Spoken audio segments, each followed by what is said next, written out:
उस चावल को दूसरे दिन सूंघ कर बहते हुए पानी में डाल दीजिए। महाराज कितने भी रोग से ग्रसित हो गए, पीपल का एक पत्ता 52,000 ब्राह्मण की साक्षी कराता है महाराज, बहुत ध्यान देना।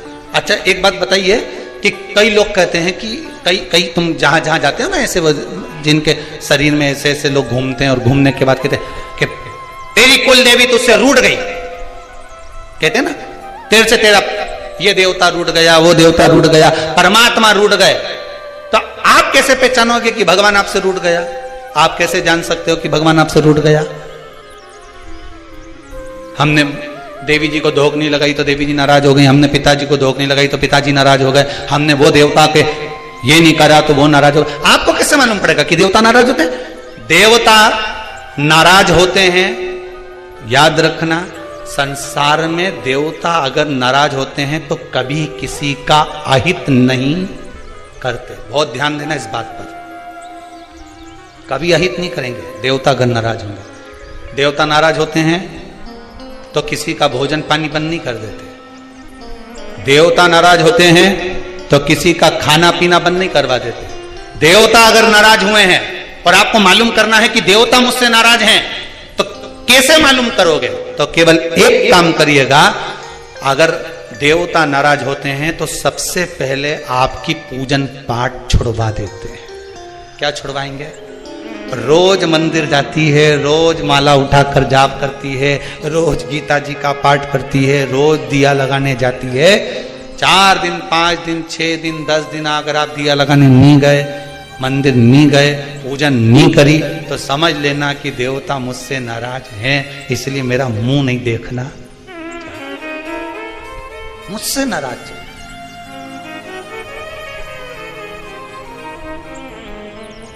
लक्ष्मी नहीं आ रही घर में, देवता नाराज है। नहीं नहीं नहीं, लक्ष्मी नहीं आ रही उसके लिए देवता नाराज नहीं है। लक्ष्मी नहीं आ रही उसके कारण तुम्हारा अहंकार है। भगवान ने जब दिया था उसको सत्कर्म में नहीं लगाया था। एक बात इससे पहली वाली कथा में कही थी, शरीर चले और तुम्हारे याद है तुम लोगों को? बस उतना याद कर लो, बहुत है। इतनी बात तुम लोग याद कर लोगे ना तो आने वाले समय में 2-1 साल में तो तुम हम बस इतनी याद कर लो, बस हर कथा में से इतनी निकाल लोगे ना तो थोड़ा तो यहाँ समझ में तो आए, लगे तो सही कि कथा अंदर गई।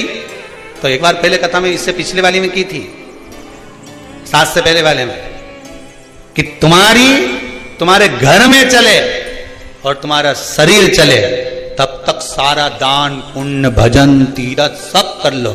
और क्योंकि तुम्हारी घर में चलेगी तभी तुम दान कर सकोगे, सत्कर्म कर सकोगे, भजन कर सकोगे, शरीर सही होगा तो तीरथ कर सकोगे। अब शरीर ही साथ नहीं दे और घर में तुम्हारी नहीं चले तो कोई तीरथ होए कि दान होए?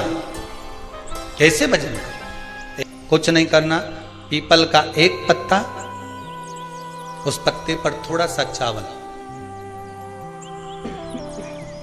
थोड़ा सा चावल, पूर्णिमा की रात्रि को अपने हाथ में लेकर अपने नयनों से लगाकर शरीर पर से स्वयं उतारकर उसको दरवाजे के पास रख दीजिए। पूर्णिमा की रात्रि को पूर्ण होने पर उस चावल को दूसरे दिन सूंघ कर बहते हुए पानी में डाल दीजिए। महाराज कितने भी रोग से ग्रसित हो गए, पीपल का एक पत्ता 52,000 ब्राह्मण की साक्षी कराता है। महाराज बहुत ध्यान देना, पीपल के वृक्ष में स्वयं नारायण का, मेरे कृष्ण का वास है। स्वयं भगवान गीता के अंतर्गत कहते हैं कि मैं पीपल का वृक्ष हूं, नारायण उसी 52,000 ब्राह्मणों का वासा एक पीपल के पत्ते में होता है। और आपको पहले भी कथा में कहा, गाय ब्राह्मण बहन बेटी ये सब काल का हरण करने वाले, काल को हरने वाले हो रोग मिटाई। शिव का स्मरण करो। कई माताएं कहती हैं, गुरुदेव हमारे यहां पर शंकर भगवान का शिवलिंग नहीं है तो क्या हम बाजार से ले आए? और हमारे यहां पर शिवलिंग है तो वो बड़ा है तो क्या हम उसको पीपल के पेड़ के नीचे छोड़ आए? नहीं। शिवलिंग है तो पूजन करो, नहीं है तो भगवान का जब स्नान कराओ, ठाकुर जी का कराओ, देवी जी का कराओ, जो तुम्हारे घर में भगवान है उनका जब पूजन कराओ, तो पूजन कराने के बाद में जब उनका स्नान कराओ, स्नान कराते समय थोड़ा सा भाव यही प्रकट कर लेना कि हम शंकर विश्वनाथ को, महाकाल राजा को, सोमनाथ को, मल्लिकार्जुन को, भीमाशंकर को, त्र्यंबकनाथ को हम जल चढ़ा है तो ठीक है, नी है तो देवताओं को बढ़ाने की जरूरत नहीं है। कारण क्या है? तुम तो कर लोगी सेवा, तुमसे तो सज जाएगी, पर आने वाली पीढ़ी करेगी क्या? घर में सेवा उतनी ही करना, उतनी ही रखना जितनी तुमसे बन रही हो। तुम्हारे जाने के बाद घर के बहू बेटा भगवान को डलिया में भर के वृंदावन छोड़िया, ऐसा काम मत करना। जितनी बने उतनी छोटे रूप में सेवा करोगे तो पीढ़ी दर पीढ़ी चलती रहेगी। ज्यादा सेवा को बढ़ा दिया, छूना नहीं, नहा के आओ, कपड़े बदल के आओ, ये कर आओ, जाओ जरा। जितना तुम पूजन को, सेवा को, भजन को, कीर्तन को जितना हवा बनाओगे, जितना डराओगे लोगों को, वो उतने डरेंगे, उतने डरेंगे। सेवा को, भजन को, पूजन को कभी डराने का केंद्र मत बनाओ। ये तो भगवान की मस्ती का आनंद सुख है। लोटा भर के पानी भी अगर चढ़ा रहे हो, शंकर जी के मंदिर में जाकर जल चढ़ा रहे हो, थोड़ी गलती हो गई भगवान से कह देना, तुम्ही ने सिखाया है, हो गई तो हो गई, आप ही ने तो सिखाया, नहीं जानते थे। अब धीरे धीरे धीरे धीरे लोगों को शिव महापुराण सुनते सुनते मालूम पड़ रहा है कि शंकर की कैसे पूजन करना चाहिए, बेलपत्री कैसे चढ़ाना चाहिए, जल कैसे चढ़ाना चाहिए, धतूरा कैसे चढ़ाना चाहिए, चंदन कैसे चढ़ाना चाहिए, काली तिल कैसे चढ़ाना चाहिए। ये लोगों को ध्यान में अब आ रहा है धीरे धीरे। पहले नहीं मालूम था तो हो गई, गलती हो गई, स्वीकार, हमने गलती करी। शिव पुराण कह रही है, भगवान शंकर की कथा कर रही है। चंद्रदेव ने भगवान शंकर की आराधना करी, बालू रेत का शिवलिंग का निर्माण कराया महाराज जी।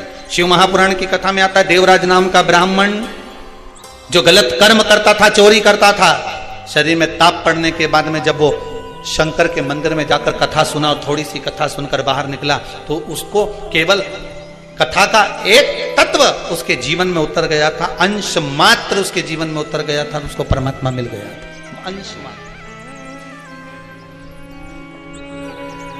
बिंदु की धर्मपत्नी चंचुला देवी बार बार कथा में आया, पार्वती जी ने उससे शिव महापुराण की कथा कर। क्या करती थी वो चंचुला?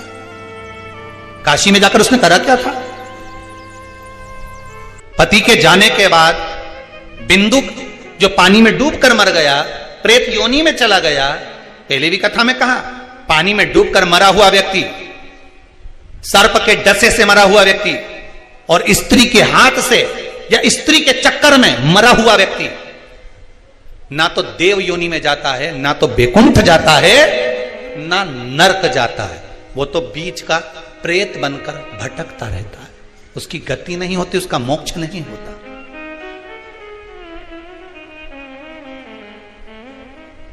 चंचुला देवी को लगा था मेरे पति को मोक्ष, तो उसने करा क्या था ऐसा कि वो काशी पहुंच गई, काशी गई, ऐसा क्या करा था उसने? चंचुला देवी तो दिन रात फैशन में लगी रहती थी। कभी पति ने अगर धन लाकर दिया तो ज्यादा से ज्यादा पैसा वो खाने पीने में उजाड़ देती थी। कभी नहीं उसने दान करा, कभी नहीं धर्म करा, कभी पुण्य नहीं करा, कभी सत्कर्म नहीं करा, कभी कहीं सत्संग में नहीं गई, कथा में नहीं गई, कभी भजन में नहीं पहुंची।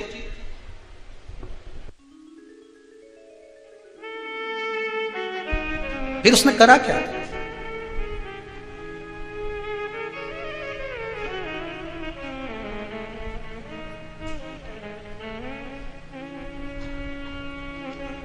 बचपन में किया गया कर्म व्यक्ति को कब प्राप्त होता है, यह चंचुला देवी की कथा कर रही।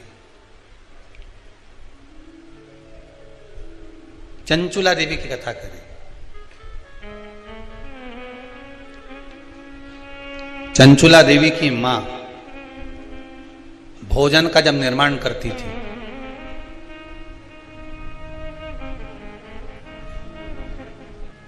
ध्यान दीजिएगा जरा, बहुत सुंदर संवाद है। शायद आप भी अपने बच्चों को इस चीज के लिए डांटते होंगे शायद।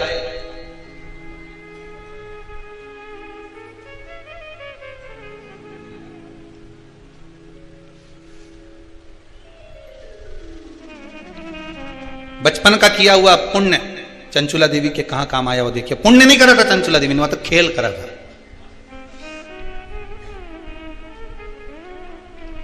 किस जगह पर काम आया? चंचुला देवी 6 वर्ष की कन्या थी। बिंदुक ब्राह्मण है, चंचुला देवी भी ब्राह्मणी थी। ब्राह्मण के घर में जन्म लिया है चंचुला देवी। मां जब चंचुला को पास में बिठा लेती थी भोजन कराते समय, तो आटे की लोई को, लोई आटा जो उसना हुआ रहता उसको तोड़ लेती थी चंचुला। 6 वर्ष की चंचुला उसको तोड़कर गोल बनाकर चपटा करती थी। दूसरी लोई को घुमा घुमा कर जो मां शंकर जी के मंदिर में शंकर जी को जल चढ़ाने जाती थी, उस लोई को वैसा रख कर गोल बनाकर पिंडी बनाकर उस आटे का पिंडी बनाती थी। और मां से कहती थी, मां देखो तुम जिस मंदिर में शंकर जी को पानी चढ़ाने जाती हो ना, मैंने वो शंकर जी बना है। ये 6 साल की चंचुला। ये बच्चे आपके भी करते होंगे। जब मां पापड़ बेलती, मां जब पापड़ बनाती ना, तो छोटी छोटी लोई बच्चे छोटे छोटे से, हम भी बनाएंगे हम भी बनाएंगे। और वो छोटा सा बच्चा लोई लेकर बैठ गया, घुमा रहा है, चिड़िया बना रहा है, तोड़ रहा है, फोड़ रहा है। चंचुला देवी ने भी ये करा। कई लोगों ने पूछा, गुरुदेव चंचुला का पति इतना पापी था, बेकार कर्म करता था, चंचुला कभी भजन नहीं करी, दान नहीं करी, पुण्य नहीं करी, सत्कर्म नहीं करी, कभी उसने अच्छा काम नहीं करा,